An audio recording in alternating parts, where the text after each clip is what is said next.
up? It's Karen San Diego, and I am now officially 2 months post-op.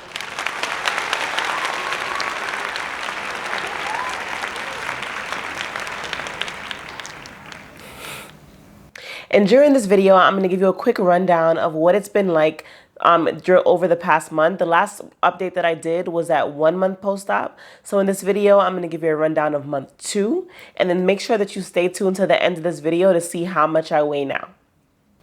As always, I have my notes on my phone, so I'm going to be looking down to make sure that I don't forget anything.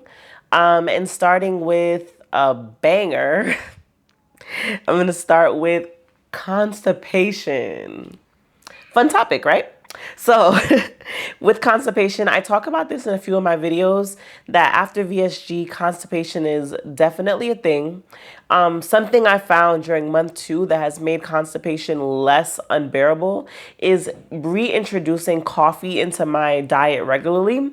I find that drinking coffee more regularly allows me to be more regular.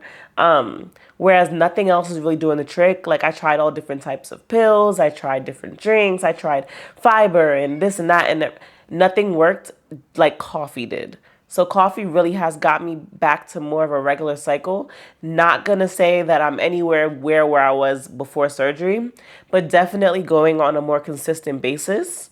And yeah, so if you're somebody who knows, like before surgery, when you used to drink coffee, that you used to have to use the bathroom every time afterwards, then ask your doctor first, but as I did, but try reintroducing coffee into your diet. That really does help if you're somebody that coffee makes you go poo. And then with my coffee, I do not use regular coffee creamer. What I do instead is just use a little bit of like protein shake. I try to use the ones that I don't like. So the only protein shakes that I can tolerate are the Strawberry Fairlife protein shakes. So I don't use those, at least not right now. But the protein shakes that I had, like the Premier Proteins and all of those that I still have a ton of, but I don't like them, I use those as coffee creamer. So I saw on like TikTok and Instagram and even here on YouTube, some people do this by like getting like a little bit of coffee and then pouring the entire protein shake in to get their protein from their coffee. I don't do that because that then tastes like a protein shake and I don't like that. So I do my coffee, I put the whole amount, and then I just take like a few pours, like a 3-second pour of the protein shake, just enough to make it like a little lighter brown than normal coffee. And I drink it like that. I personally do like the taste of coffee, so I don't use a lot of the protein shake, but then I do still take my normal protein water later so I can get my protein goals. So I'm not adding this in as a way to get protein. Just any protein that's in that 3-second pour is like an added bonus, right? Next thing that changed this month. So if you watch I think it's like my 3-week update or like my 1 month update. I'm not sure which video it is, but in one of my previous videos, if you go back and watch, you'll see I show you my scars and I talk about how my scars are basically gone except for the one visible one that was up here. Not as true anymore. I realized that a lot of those scars are starting to darken up now that they're healing more, which is weird. I do have scar removal tape for that. Haven't been using it as much as I should, but I need to get back consistent with the scar tape. Honestly, it's not that big of a deal for me. I've had a C-section. I have scars. Like, scars are scars. I'm not ashamed of scars. So it's not that big of a deal that they're darker now, but just wanted to point out that the scars that did heal lighter are darker now. I'm actually going to try to show you real quick. Let's stand up. So I'm not sure how well this shows here, but this is what my stomach is looking like now. And you can see that the scars that are left over, I'm pretty far away from my camera right now because I'm using a lens that like doesn't zoom, so it's far away. So I can't personally see to be able to like, I know there's a scar right here and there's some around, but they are darker now.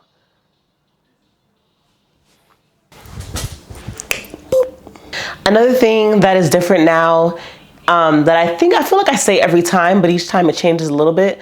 I am able to eat more than I could before. So before I said that my comfort zone was around like 2.5 ounces. Now I'd say my comfort zone is more like 3.5 ounces.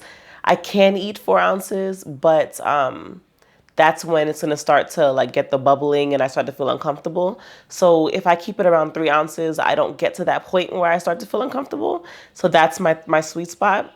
And then I also noticed that I can portion out my food now to about that 3 ounce mark without needing the food scale. So I honestly, at this point, am not using my food scale as often as I did before, only because I know what I can eat. Like I can look at an amount of food and be like, I can eat that. And then also like if I put an amount of food on my plate that I'm not able to finish, I'll just stop eating. It's not like before where it's like, you know what, I need to get in 2 ounces of food, so let me put it on the plate and take my time with it.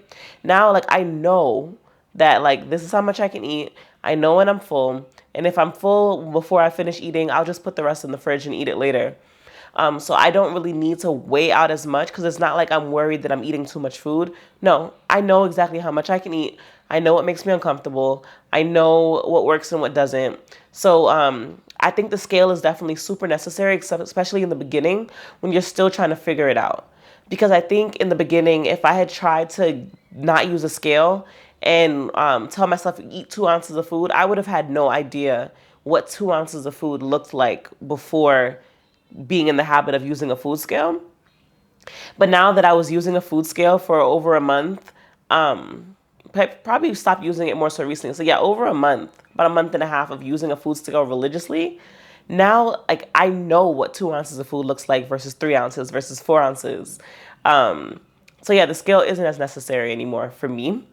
And I'm definitely in a place where it feels more normal, because weighing out your food every time is necessary in the beginning, like I said, to get to know what different ounces are and how like what that looks like on a plate.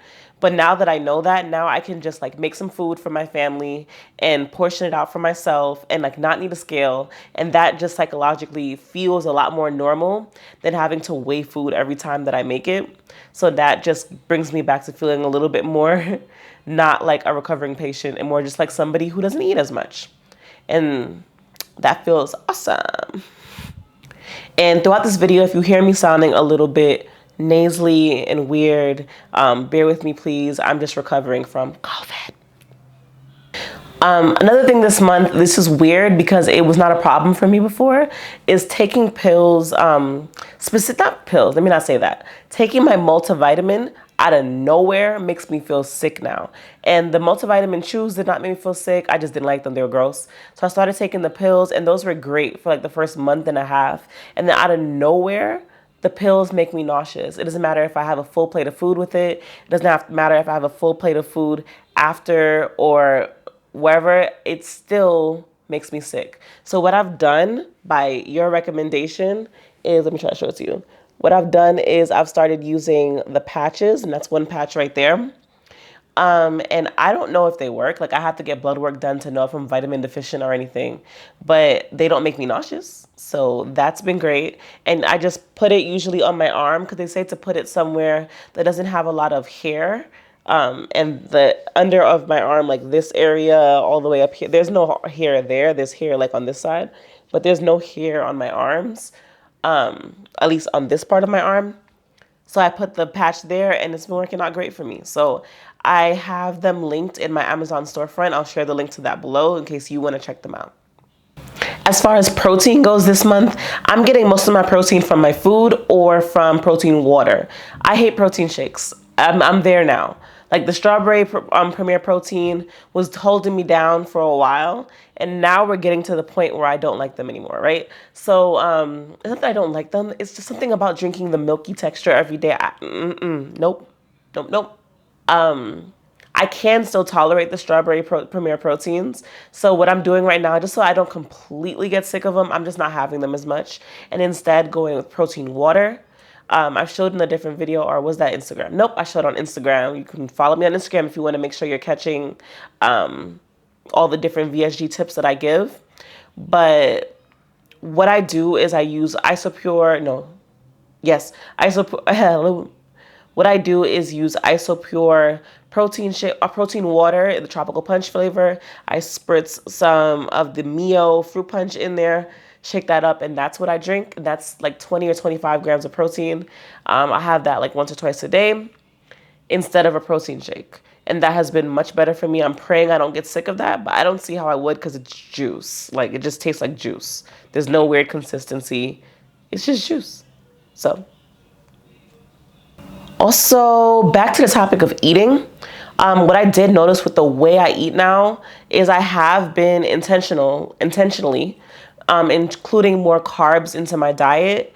So whereas before it was like just chicken, just salmon, just eggs, those things, now I'm adding some protein in there. Ooh, that is a VSG side effect, by the way. The burping or like the random bubbling up in your throat. I don't know, but that happens. You'll notice that. And if you do already notice that, if you got this surgery and you randomly just like burp or randomly just like get like air bubbles in your throat, let me know down below. Make sure it's not just me, but that's a side effect. But yeah, like I was saying, I introduced carbs. So like the other day I had chicken, like baked chicken, and then had like 2 spoonfuls of quinoa with it. And I really liked it. It was the quinoa from Trader Joe's in the frozen section. It has like chopped up sweet potatoes and zucchini in it. It's really good, especially if you season it. Put some Old Bay on there, season it real good. I'm getting ahead of myself. I also have been trying out like keto breads and things like that. Don't get me wrong, you can definitely have bread. You can have like a slice of regular bread that's not keto bread. It's fine, it's not gonna kill you. But for me, I'm just like, hey, why not try something that doesn't have the carbs and see if it's good? And there are pretty good keto bread options out there. I'm gonna talk about that in a whole separate video. But there are keto bread. Once again, if you followed me on Instagram, you would know about the keto bread that I've already tried. But yeah, keto bread is an option, or regular bread. You can do that every now and then. You can have rice, you can have all the other carbs, but I would just have those in moderation just because like while you can have them, especially in the first year of your surgery, you want to lose as much weight as possible. So not having too much carbs will help with that. So that's why it's important that when you do introduce carbs back, that you're doing so smart. And trying to make the best decisions possible whenever you can. But if you're eating out and there's like chicken and rice and you want some rice, girl, have some rice. Have some rice. What I will say about bread and the reason that I did keto bread versus bread is I noticed that anytime I have anything that's too rich in carbs, it just fills my stomach way faster than protein would. Like for example, like if I have like a cracker, like crackers, like Ritz crackers or something like that, 2 of them make me full. Whereas like that's not even an ounce of food and it makes me full. So sometimes I'm like, do I want the carbs? Because I'm going to be so full so quick and then not getting much nutrition out of it. Whereas if I have something higher in protein, I can have much more and take longer to fill my stomach and then also getting the nutrition from it. So it's just like smarter choices like that. Like, does this make sense for me? Like, I think, correct me if I'm wrong, I think quinoa does also have protein. Let me look it up. Hold on. Yeah, it does have a little bit of protein. Nothing substantial. I think it said like 8 ounces or something like that. And in the 2 teaspoons I had, I'm sure there's nothing in there. But I do know that it's lower in calorie and stuff like that than rice. I think it is high in something else, like fiber or something. I don't know. But quinoa is a better choice than rice. So choosing to fill my stomach with quinoa versus rice, I'm going to go with the quinoa, especially if it's done and seasoned in a way that tastes good. I'll go with that. But the biggest thing on my plate is always, even with introducing carbs, the biggest portion on my plate is still always going to be the protein. That's a for life thing. But girl, enjoy your carbs a little bit. Next thing on my list is my menstrual cycle. So if you're not a person that has a menstrual cycle, then this part of the video isn't for you. But if you do have a menstrual cycle, I noticed that since having surgery, my cycle has become so regular. Like I'm talking like back early 20s regular. Like my cycle didn't start to get abnormal until later. I'm 30, just by the way, in case anybody was wondering. But until like after like mid 20s is when my cycle started getting irregular. And I'm talking like lasting months or not coming at all type of regular and extremely heavy when it was here. But now I've been back to my early 20s and teens type of period. It comes for about 5 days. It's very minimal, not minimal. It's like normal flow, regular. I'd say it's regular as far as flow. And it doesn't last very long. I don't have any type of heavy cramps. It's just normal. It comes, says hi, and then leaves and bye. And it's just It's just that. And I definitely attribute that to my weights. I know that as I started gaining more weight, my periods got irregular. I also around that time got diagnosed with PCOS. So all of those things combined definitely contributed to why my periods were so horrible. But losing weight has definitely helped with that. And I do know that losing weight does help ease PCOS symptoms. So I'm assuming I was lighter, my periods were normal, I gained weight, periods were bad, got diagnosed with PCOS, probably only because my weight gain triggered my PCOS, because it's not something that you get, like you just kind of have it or you don't. So that triggered my PCOS, and now that I'm losing weight, my PCOS symptoms, primarily my abnormal periods, have subsided, and I've been able to have a normal flow right now, normal period right now. So definitely excited about that, because those used to torture me. Like, let's not even get into it. And last on my list for updates is a really exciting one, well, sort of, because I'm at the point now where literally, I'm about to show you. I'm at the point now where literally, like, none of my clothes fit properly. Like, all of my clothes kind of just, like, fall all over the place. Like, things that used to fit me pretty snug are now extremely loose. And I'm still trying to run with it. I'm still trying to wear things anyway, because I don't feel like weight loss wise I'm at a point yet that I want to buy a new wardrobe. So I'm trying to rock with the clothes that don't quite fit for as long as I can. But I am now officially at the point where everything in my closet is too big. So I'm so excited for that. I don't know what size I am now because nothing fits me. So I know I'm not an 18. The 16s are also too big. So I'm probably around a 14 now, which is great.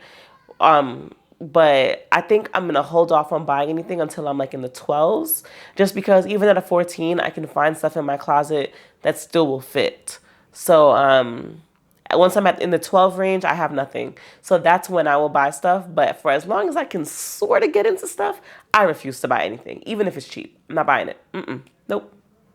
All right, and then that last point brings us right into the weigh-in. So without further ado, let's go to weigh-in.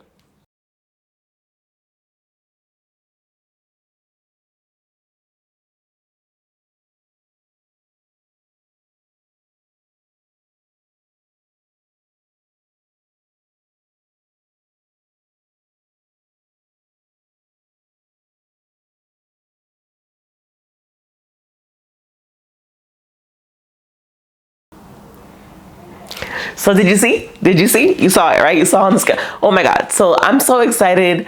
As you saw, 226 is my current weight. I'm so excited about that number. And yes, I know the number on the scale is not everything, but I don't care. Even though I know the number on the scale is not everything, when it does go down, of course, I'm excited. I have goals. Other than just goals as far as what I want to look like, I have goals number-wise. So as much as I don't obsess over that, I don't wake up every day anymore, I don't do those things anymore, I still do care what the number on the scale is, and I'm excited that it's 226. As you guys know, I was in a stall forever. I broke the stall and have since then been doing pretty well. I do know another stall can come, and I'm not like upset about that or anything. It's just part of the game.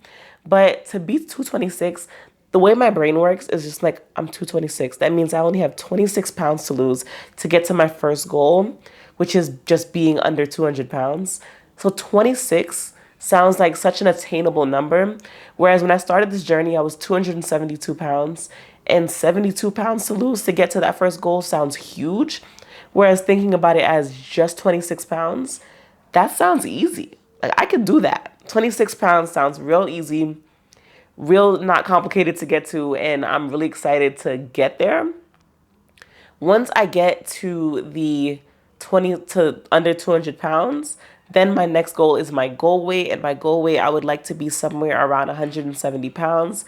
That is where I feel the most comfortable. I've been there before, so I know from experience that that's where I personally feel the most comfortable. So now that I'm at 226, the 170, it doesn't feel that unattainable anymore. Like, now I'm like, wow, like I can do this. Like, I'm doing this. And while I'm doing this, I'm still so excited that I have all of you. I'm able to share this journey with so many people. the amount of people that message me either in the comments or through DMs on Instagram and are like, I had surgery the same day as you, and this is how I'm doing. And I'm always asking questions like, how are you doing? How's your weight loss going? How did this happen? Did this happen? And it's so interesting to hear your different stories, especially those of you that had surgery around the same time as me. And those of you who are coming in new and are about to start your journeys, I love hearing, answering your questions and hearing about how you guys are feeling. The VSG community on here definitely is a really strong community. Everybody says it, but like it really definitely is. So it has been amazing being able to go through this journey with so many people and having such a really strong internet support system. So I feel blessed in that aspect, but I also feel so blessed to be able to have come this far. And honestly, to be able to have come this far with very few limitations. I know a lot of people have had a lot rougher of a ride through this journey, and things have not been that difficult for me, knock on wood, but I'm loving every step of this. Like for me, as much as this is a restrictive way to lose weight, this feels like what I needed to do. This feels right for me. And I do not regret any part of my decision to have this surgery. If you are trying to have this surgery and you need someone to talk to, go ahead, hit me up. I always answer. And just know that even if you don't hit me up, just know that if you have come this far, you've watched all these videos, I'm sure you're not just watching me, you're watching all these people, and you made the decision to do this to change your life. Like, trust your instincts and know that this decision literally can make such a huge difference in your life, and it is so worth it. All right, so thank you for watching my 2-month update. I hope you enjoyed this video. If you did, go ahead and give me a thumbs up. Leave a comment down below. Let me know where you're at in your journey, if you've had it already, if you didn't have it yet, if you're just watching just to watch, like whatever it is, let me know down in the description box. Let me know down in the comments, and I will see you in my next video. Where in the world is Karen San Diego? From BK to Valley, it's anywhere she say so. She changing your life, can see it straight through her eyes. And sister